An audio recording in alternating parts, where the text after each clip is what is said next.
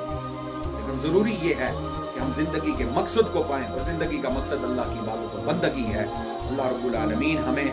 اپنے زندگی کے مقصد کو سمجھنے کی توفیق عطا فرمائے اور صراط مستقیم عطا فرمائے۔ وما علینا الا البلاغ۔